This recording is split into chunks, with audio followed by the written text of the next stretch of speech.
오늘은 하나님을 경유하는 산파, 하나님을 경유하는 산파에 대해서 같이 나누도록 하겠습니다. 6절, 7절 말씀을 한번 더 읽어드리겠습니다. 6절, 요셉과 그의 모든 형제와 그 시대 사람은 다 죽었고, 7절, 이스라엘 자손은 생육이 중다하고 번식하고 창성하고 심히 강대하여 온 땅에 가득하게 되었더라. 아멘.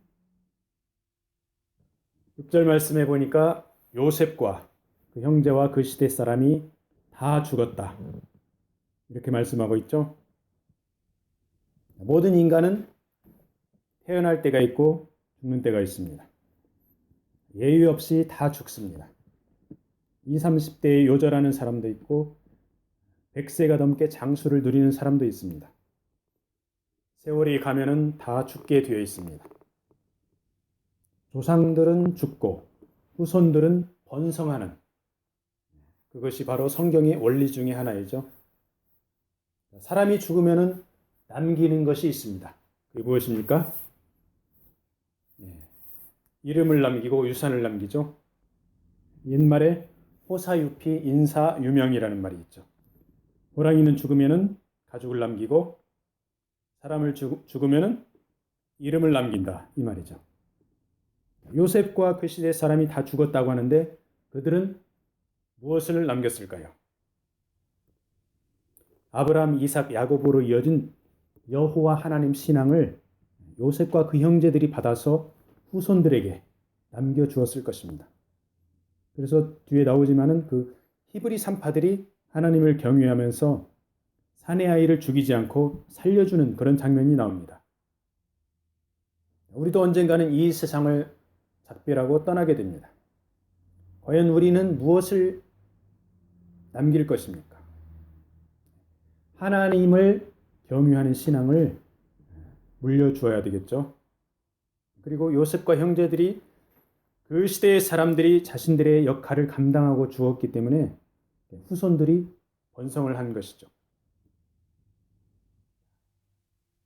그들이 애굽 왕과의 관계를 돈독히 해서 고센 땅이라는 비옥한 지역에서 이스라엘 자손이 번성할 수 있는 그런 토대를 마련했습니다.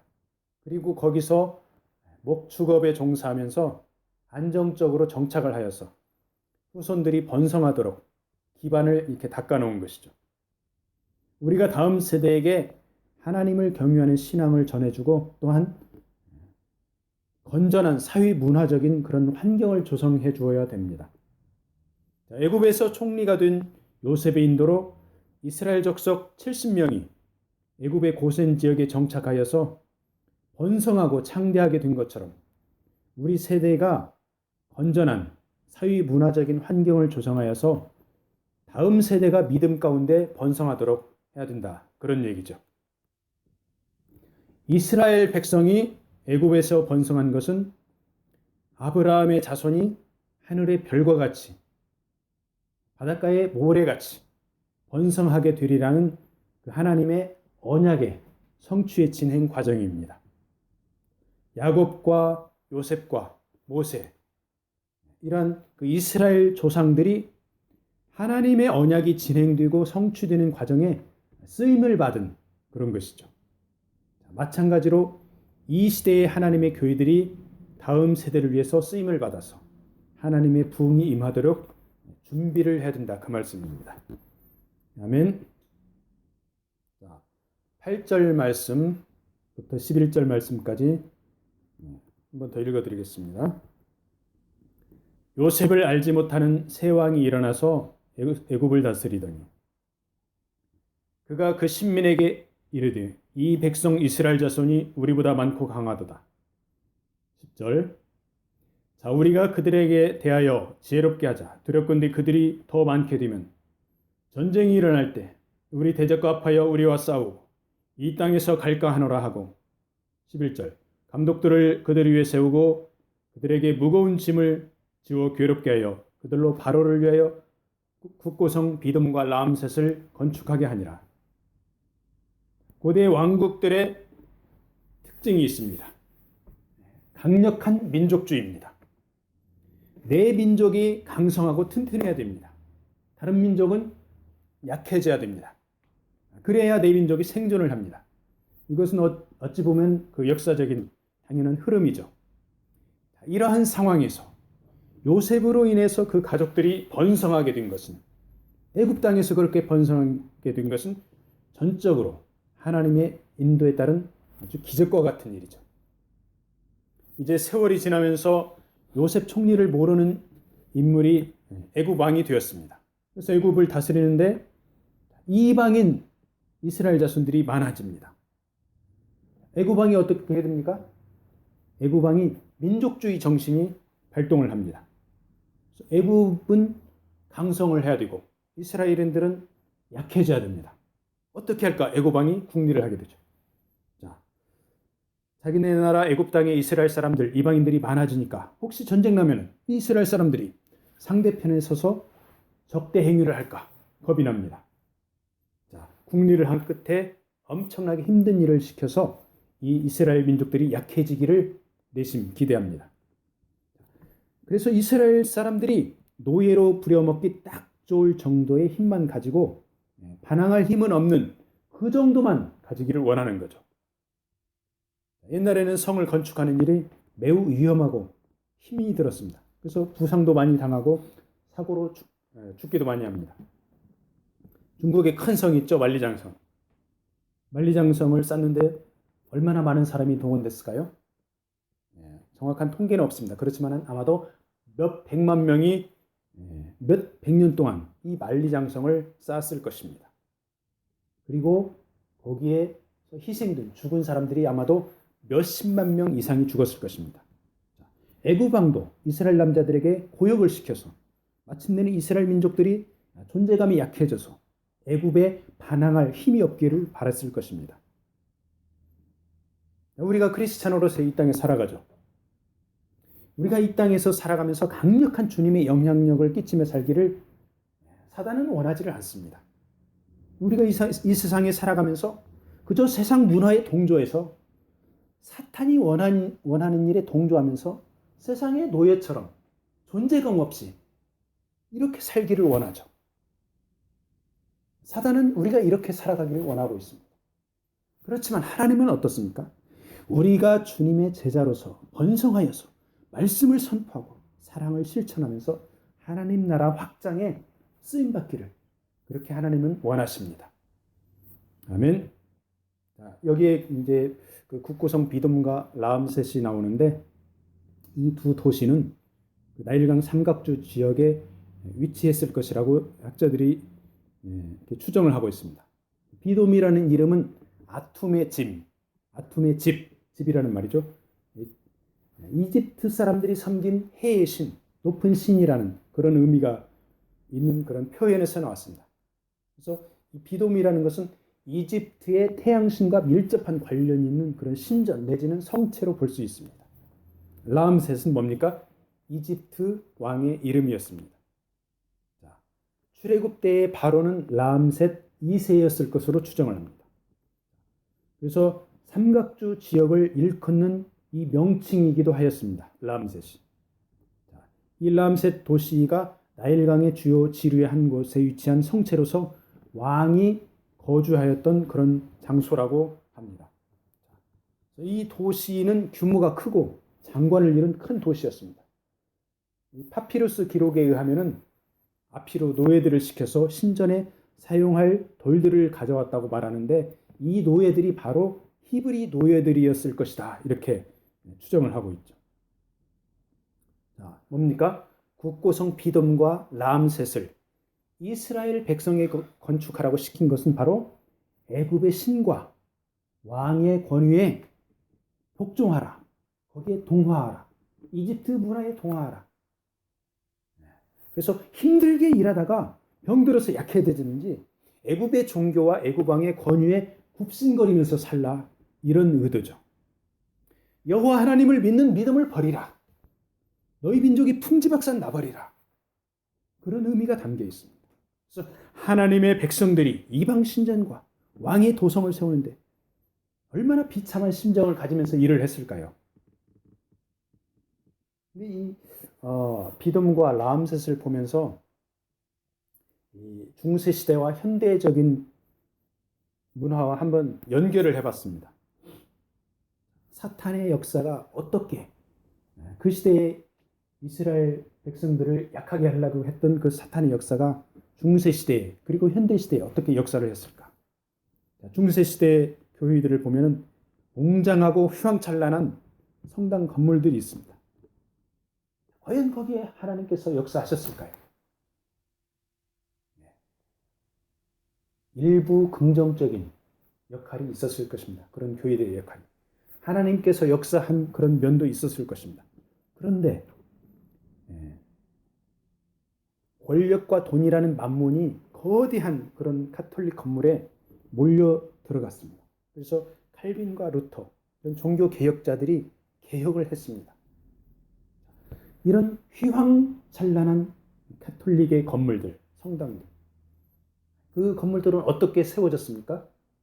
서민들의 피땀 흘린 그런 노동과 자본들, 돈이 들어간 것이죠. 중세 시대의 그런 엄청난 성당 건물들이 그렇게 서민들의 피땀 흘린 노동으로 지어진 것이라면은 오늘날 개신교의 큰 교회들이 있습니다. 특별히 한국에 보면은 전 세계에서 유명한 그런 휘황찬란한 큰 교회 건물들이 있습니다. 이런 큰 교회에서 교육도 하고 선교도 하고 구제도 하고 좋은 일들을 많이 하고 있습니다.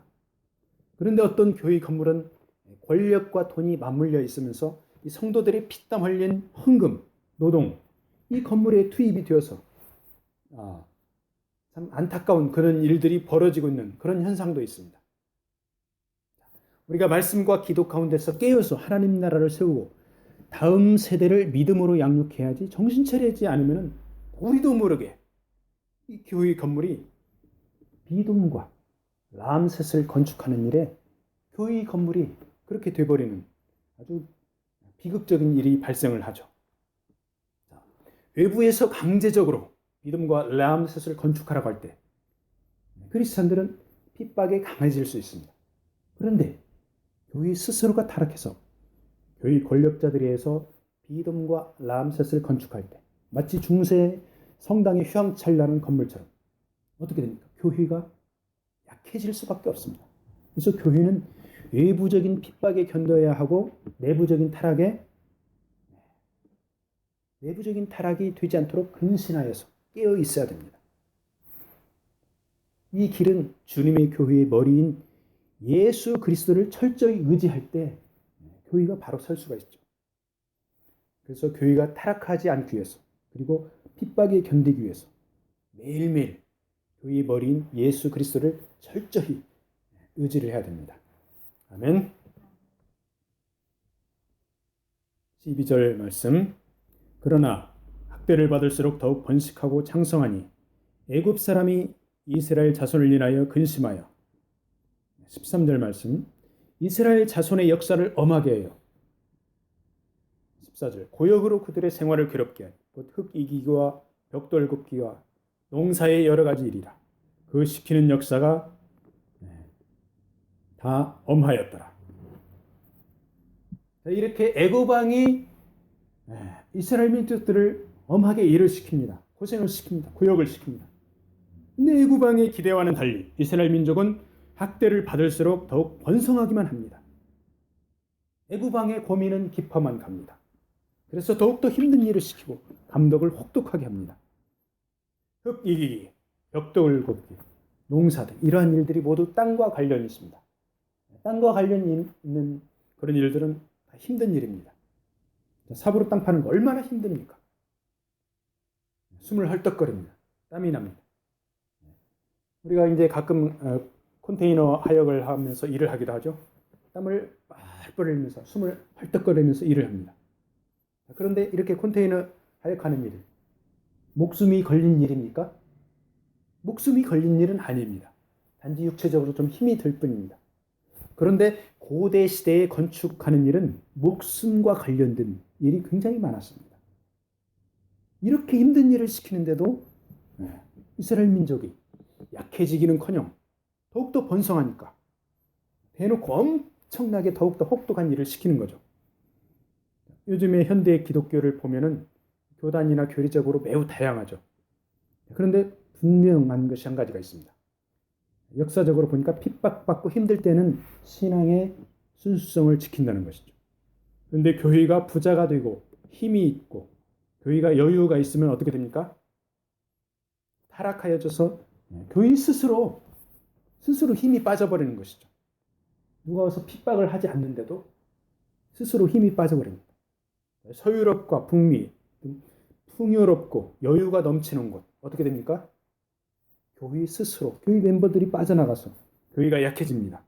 그래서 교회 본연의 빛과 소금의 역할을 조금밖에 감당을 못합니다. 그런데 핍박을 받고 여유가 없는 그런 교회들, 동유럽의 교회들, 아시아의 교회들, 아프리카의 교회들 어떻게 됩니까? 교회가 부흥을 합니다. 자, 그러면은 교회가 건전하고 순결하기 위해서 항상 교회가 핍박을 받고 항상 교회가 가난해야 됩니까? 어떻습니까? 참 어려운 문제입니다. 교회가 핍박받고 가난해지면은 교회가 순결해지고 부흥되고 교회가 부자가 되면 타락하고 어떻게 되면 참 어려운 일입니다. 결국은 풍요롭고 여유가 넘쳐도 이러한 축복을 흘려보내야 된다 이 말씀이죠. 축복의 통로가 되어서 타락하지 않고 믿음을 지키는 좁은 길로 가야 된다 이 말씀이죠. 우리가 좁은 문으로 들어가기를 그 가는 길을 즐겁게 가기를 축복합니다. 15절 말씀 애굽왕이 히브리 산파 십부라라 하는 자와 부하라 하는 자에게 일러 가로되 너희는 히브리 여인을 위하여서 조산할 때 살펴서 남자애든 죽이고 여자애든 그는 살게 두라. 그러나 산파들이 하나님을 두려워하여 애굽왕의 명을 어기고 남자를 살린지라.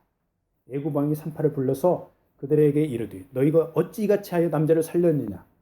산파가 바로에게 대답하되 히브리 여인은 애굽 여인과 같지 아니하고 건장하여서 산파가 그들에게 이르기 전에 해산하였다이다 하며.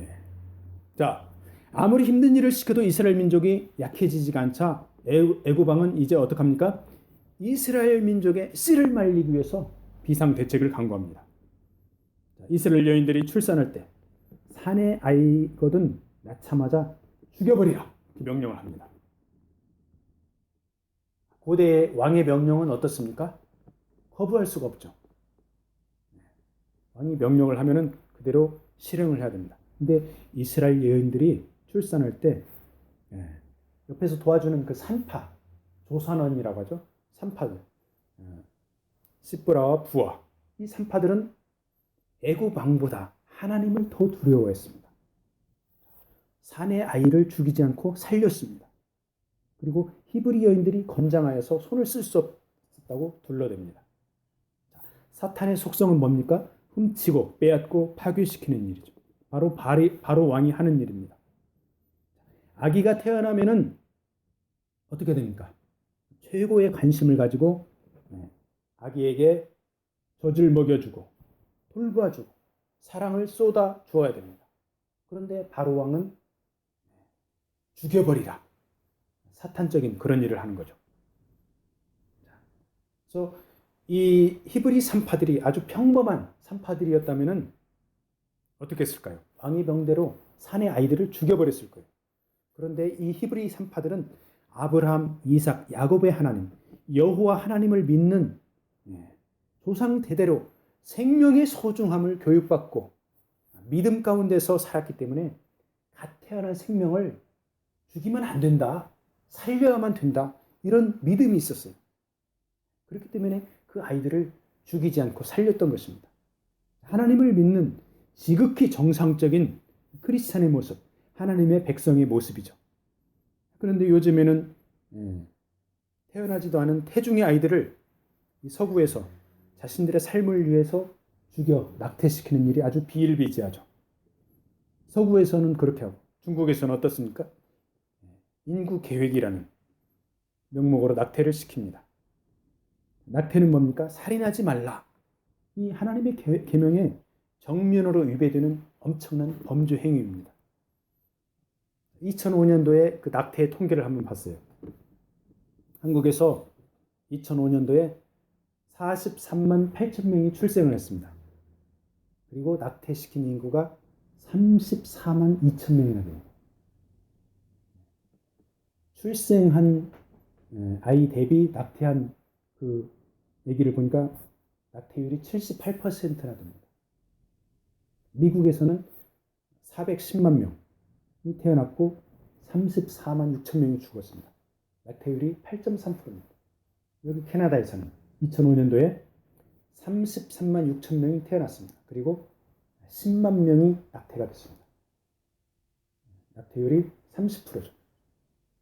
그래서 한국이 낙태율이 제일 높습니다. 중국은 1,700만 명이 태어났습니다. 2005년도에. 그리고 낙태를 665만 8천 명을 낙태를 시켰습니다. 낙태율이 37%입니다. 그래서 전 세계적으로 보면은 한 해에 이 통계에 안 나온 다른 나라까지 합치면 1,000만 명 이상의 그 귀중한 소중한 생명들이, 아기들이 사탄의 세력들에 의해서 귀한 생명을 잃었습니다. 2005년도 통계니까 아마 작년 올해도 엄청난 그런 아기들이 죽었을 거예요. 동양에서도 인명은 제천이라 이런 말씀이 있죠. 사람 목숨을 인간 스스로 출생할 것이냐, 낙태시킬 것이냐, 사람 스스로가 선택을 해요. 뭡니까? 하나님이 할 일을 사람이 하는 거예요.